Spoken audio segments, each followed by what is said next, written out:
this war, a danger there is of losing who we are.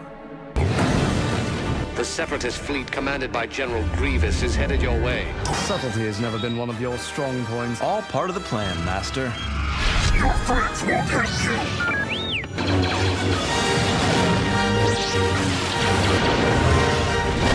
That was impressive. Cartoon Network is proud to present Star Wars: The Clone Wars. New episode, Fridays at 9 p.m. Their galaxy isn't far, far away anymore. The Force will be with you. On October 3rd, 2008, the series Star Wars: The Clone Wars premiered its first episode on Cartoon Network. The beginning of a 7-season lifetime, the first was the culmination of a great amount of risk, experimentation, technological innovation, and the hard work of a highly talented team of artists, actors, and writers. Quite rapidly, Clone Wars blossomed out of its rougher start, quickly finding its footing as an impressive and innovative series. The show went on to earn numerous awards over the course of its run, including a total of 4 daytime Emmys. Star Wars: The Clone Wars! Yeah! And contrary to so many other programs, like a fine wine, the series got better as it aged. The Clone Wars was an incredible success, resonating with both critics and fans, and with viewers of all age demographics. It also revived interest in the prequel era of Star Wars, after those films had left a bad taste in audiences' mouths, and had negatively impacted the franchise's reputation as a whole for a number of years. The show was dramatic, exciting, well-animated, well-produced, and at the onset of the release of its 6th season in 2013, it was cancelled. On October 30th, 2012, Lucasfilm was purchased by the Walt Disney Company, and it was under Disney that Clone Wars was spiritually succeeded by another series, one with largely the same creative team and dedicated artists who made the original such a commercial and critical success. Even a few characters made their return in this pseudo-sequel, but this follow-up, Star Wars Rebels, was not its predecessor, and in a number of ways, the two could not be more different. The question is, why?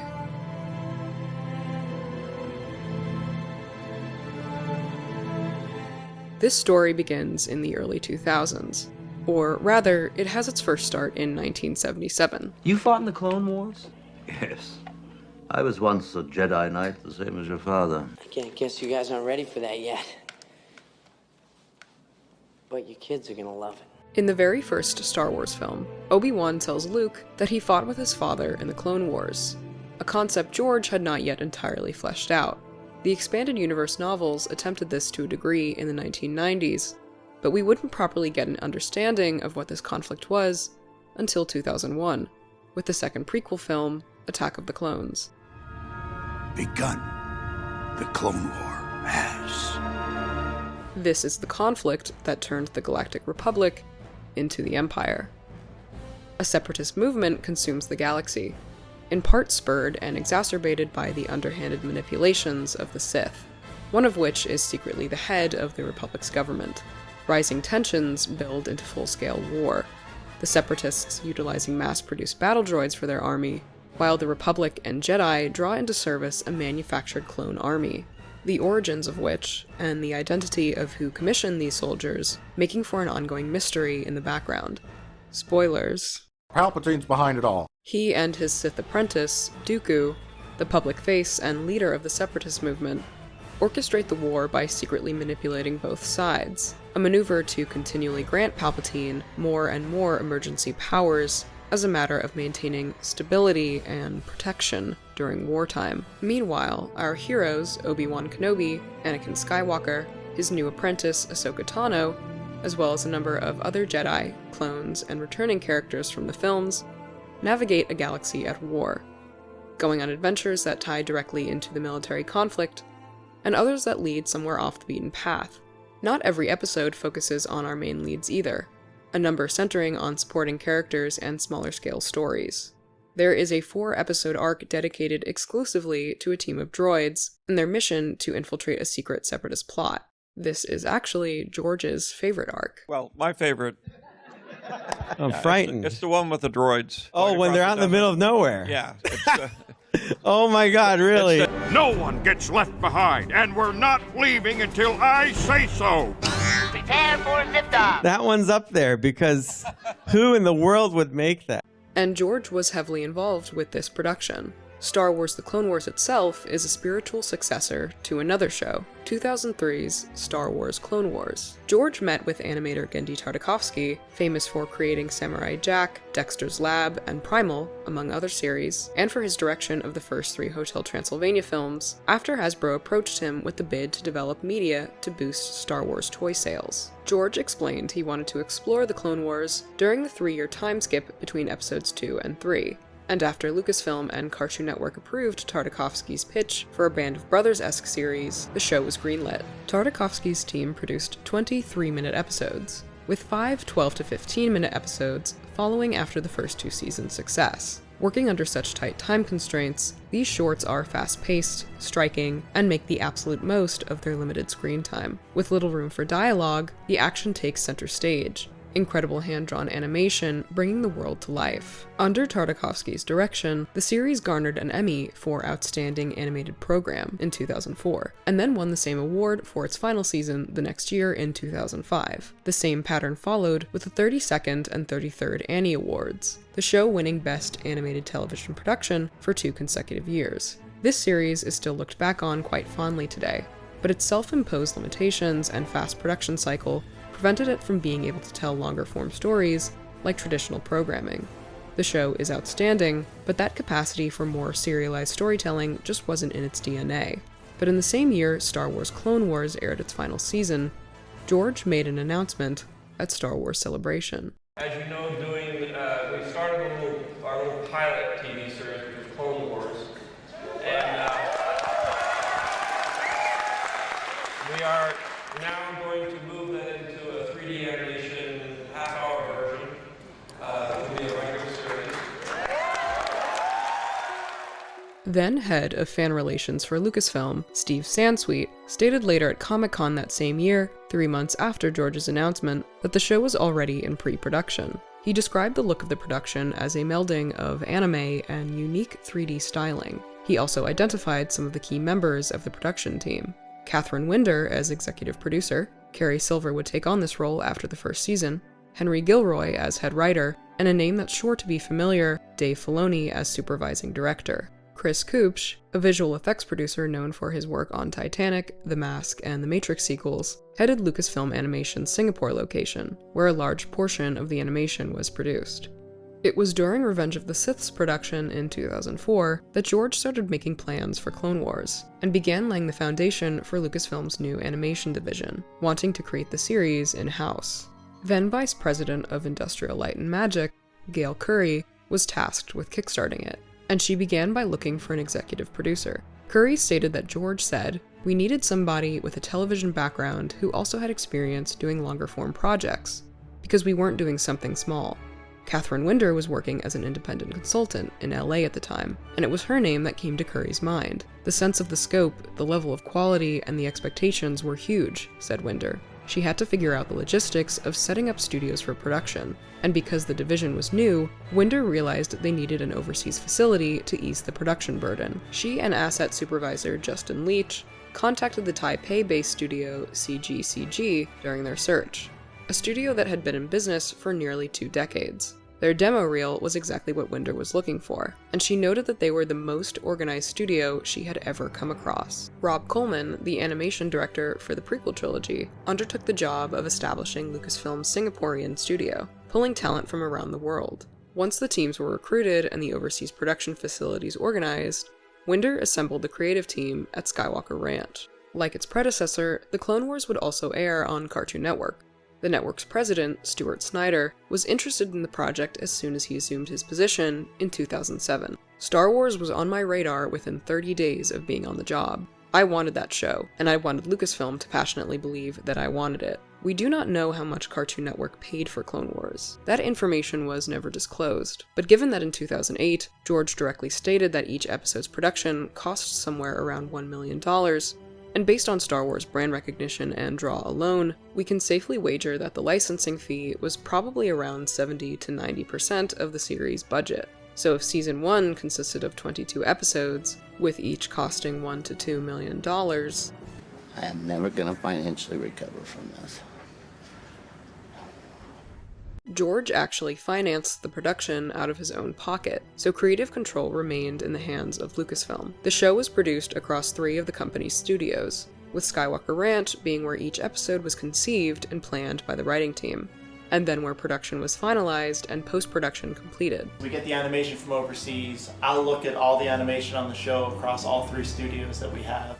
Killian Plunkett, the show's lead designer, actually referred to Tartakovsky's character designs from the microseries for influence, developing a somewhat angular, shape-motivated design for much of the cast. Translating those 2D aesthetics into 3D was a new process, as was producing a 3D animated show of this scale. Computer animation was just emerging out of its novelty stage at this point in time, especially in the realm of television. Since the 70s, it had been used to small extents in film, growing in prominence as technology improved, before exploding in use in the 90s. The first full-length computer-animated TV series was 1994's Reboot, the first full-length computer-animated film, following the next year in 1995 with Toy Story. But as this was developing technology, this type of animation was costly to produce. And without the big budget of major studios, most television programs looked like this. Who are you? I'm from the IRS. But Clone Wars looked like this. You can see that Season 1 has aged to a degree. Lighting and textures don't look entirely finished in some shots, and the character models lack a bit of expressibility, but considering the sheer number of props, locations, characters, and other assets that the artists were building for the production of the first season alone, this was incredibly impressive, especially for the time. And there was visible growth from the first episodes to the last. No other 3D animated television series before Clone Wars, and arguably since, looked quite like this. Dave Filoni had stated, "I always liked Ralph McQuarrie's paintings, and I wanted to put our characters in a painting like his. That influence translated into a distinct painterly style, textures and details adorning every inch of props, environments, and the characters. It gave the visuals a unique edge, and breathed a feeling of life into every shot, small imperfections and hand-painted details everywhere on screen." The series began its life with a movie, originally the first episode arc that was later edited into a feature under George's say.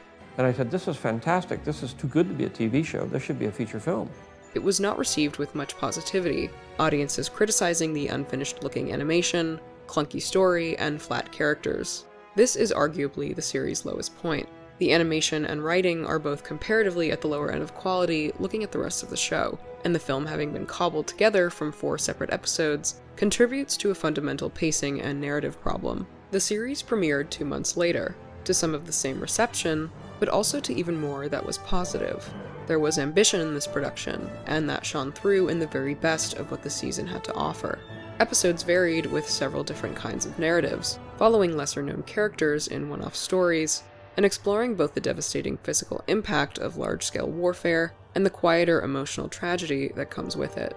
We produce these each like mini-movies, so when you go to watch them, you can sit down with your family and feel like you're going to see an event each week.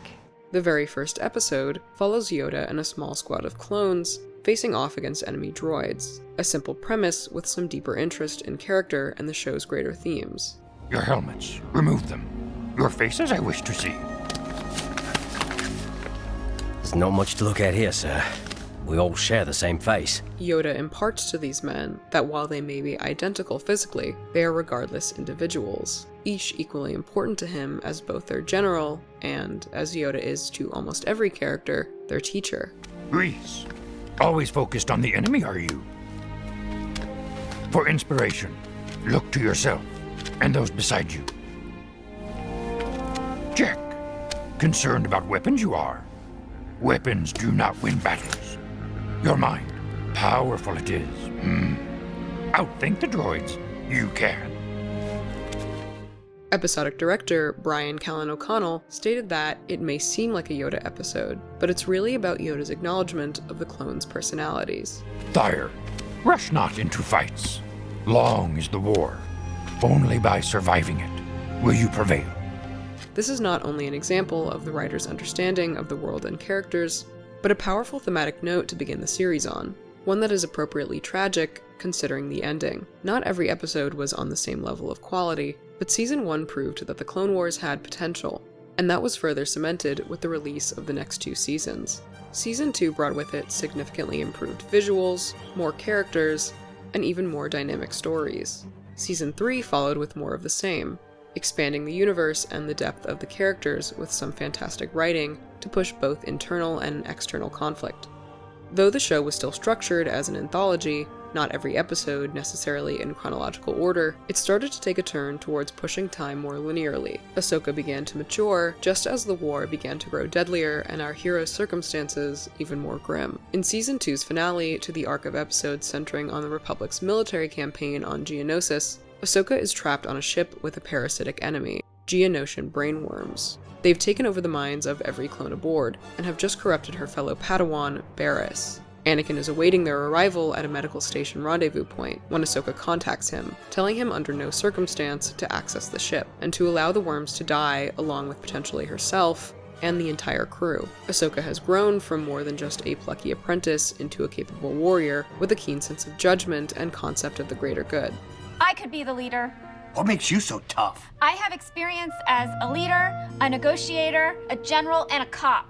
Her mentor, however, is not willing to accept that sacrifice. Ahsoka is able to neutralize the situation and save herself, as well as everyone on board, unable to bring herself to kill Barriss, even as her friend begged her to do it.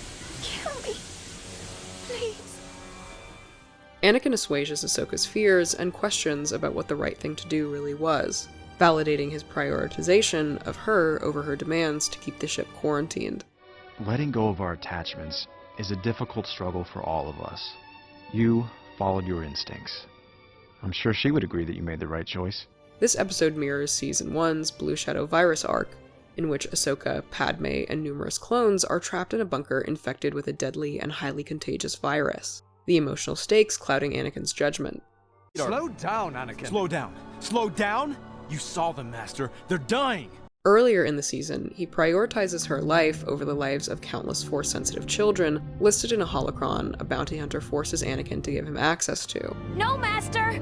Don't do it! I can't let you die, Ahsoka. This planted seed continues to grow over the course of the series, building on Anakin's fear for the people he cares about, the war's building toll, Ahsoka's growing capability and independence, and the two strengthening bond. But the closer Master and Apprentice become, the more afraid Anakin becomes of losing her. Hey, Snips. The show explores the humanity of its antagonists too, particularly well in the case of Asajj Ventress, a former Jedi Padawan and Dooku's apprentice. He is forced to betray her to prove his loyalty to Palpatine, something he visibly does not want to do, but ultimately concedes to. Ventress escapes death by a hair and returns to her home planet, betrayed and angry, and that home is torn from her a second time when her pursuit of revenge leads Dooku to destroy it. By Season 4, she's striking it out alone, contemplating her past and still wrestling with guilt and anger, all the while doing her best to survive. The series communicates that Ventress is more than an assassin of the Sith, someone who is without direction and consistently victimized by difficult circumstances outside of her own control, and through all of her suffering, Ventress has retained compassion. I never asked to be ripped away from my home, from my family. You'll never know what it's like.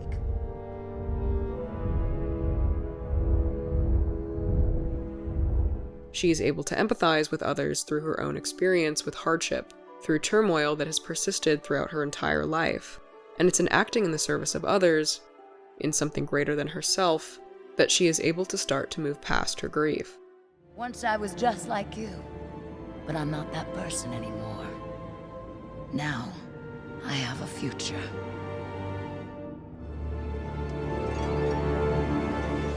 Obi-Wan, meanwhile, is forced constantly to confront remnants from his past, in one form his old friend and flame, Satine Kryze, and in another, the man who killed his master, Darth Maul. Satine first appears in Season 2, and is one of many characters that questions the validity of the war and the Jedi's place in it.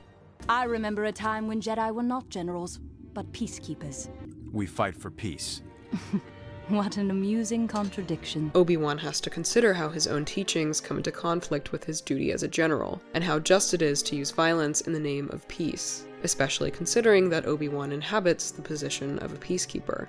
We also get to see that Obi-Wan shares with Anakin the experience of a love he is not allowed to have, and that, unlike Anakin, Obi-Wan selflessly put his position as a Jedi Knight before his own desires.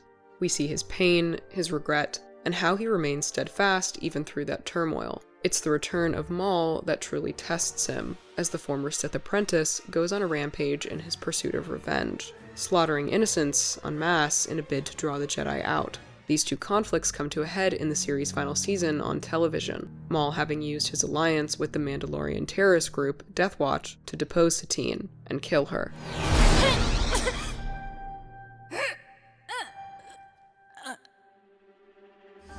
This is the ultimate test of Obi-Wan's resilience, and the pain that he has overcome since leaving Satine for the first time, the loss of his mentor to the same man, and everything he's had to endure over the course of the war. The series is unafraid to test its characters in intense adult narratives, using the war as a stage for some truly excellent character drama, utilizing complex situations and conflicts to illustrate how different people will make different choices to do what they believe is right, on many occasions compromising their own morals or friends in the process. This is no less true than with the show's most important characters, the clones. There are a number we get to follow over the seasons, most notably Rex, Anakin's captain, as well as a squad we meet in the very beginning of their career. Trained for combat from birth, the clones are engineered to be the perfect soldiers, but the writing takes its time to explore what's underneath that exterior. Each and every one of these men are individual characters, struggling to carve out an identity for themselves in an army of people just like them. The clones embody one of the show's greatest overarching themes regarding the futility of violence, its true cost, and how good people who put their lives on the line are dehumanized to create emotional distance between them and the people who actually send them to war. What about the millions who are dying in this war? Who? The clones? We created them for just that purpose. This is something the series' successor, Rebels, gives some lip service to when Rex makes a return in Season 2. I've outserved my purpose for that kind of fighting, I'm afraid. After the war, I questioned the point of the whole thing. All those men died. And for what? I guess what they thought was right. Season 4's Umbara arc explores these ideas in full, testing the men's survival on a deadly campaign on an inhospitable world, with a general who doesn't bother to recognize their humanity. Conflicted between following orders and doing the right thing, loyalties torn between his general and his men, Rex has to reckon with what it means to be a good soldier, and to what extent he has autonomy in his own choices. We're soldiers. We have a duty to follow orders, and if we must, lay down our lives for victory. You believe that? Or is that what you were engineered to think? I honor my code.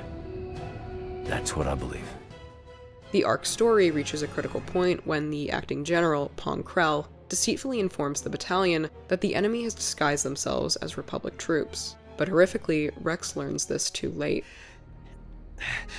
We thought they were wearing our armor.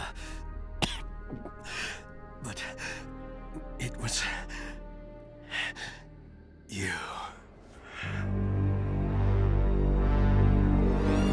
After defeating both Krell and the enemy forces and securing the planet against all odds, Rex has to more deeply confront his place in the greater war, the conflict that gave him existence, and what happens to him and all of his brothers once it's over. Dissecting these narratives and how they push beyond the typical bounds of television programming aimed at younger audiences would take more time than this video has to give. But over the course of its lifetime, Clone Wars largely got better and better at telling these stories, at showcasing what people sacrifice and compromise and share in times of upheaval. Clone Wars did this so effectively that it redeemed the era that audiences had come to dismiss after the recent conclusion of the prequel trilogy, as well as a number of its characters. That is to say, the show is not perfect. It has its high and low points, and the writing is not always immaculately consistent, but its ambition in the realm of animated television is notable. Clone Wars became Cartoon Network's highest-rated show during its run, and to this day remains the most-watched series premiere in the network's history.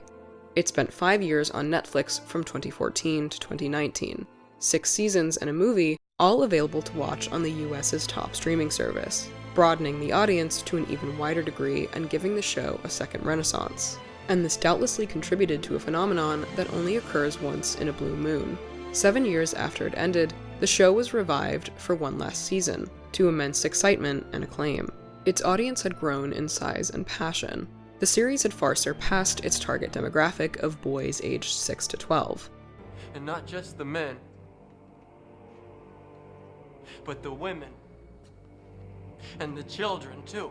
I was one of those children, and Clone Wars was something I was absolutely captivated by as a young viewer. By the release of Season 5, material for Seasons 6, 7, and 8 was already in production. Season 5 left off on a major status quo change, Ahsoka leaving the Order after a crisis involving a domestic terror attack, and the Jedi Council exiling her after she is framed as a suspect. The culmination being how she and Anakin's bond ultimately alienates him further from the Jedi and pushes him closer to Palpatine. The season concluded to an immensely positive general audience and critical reception.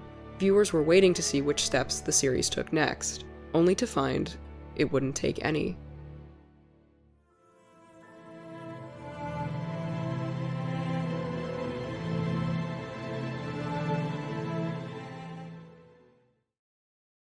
General Grievous, this once organic being chose to be rebuilt as a cyborg with quad arms, magnetized talons, and heavy armor plus shielding and plating. He collects sabers from fallen foes and has severe anger management issues.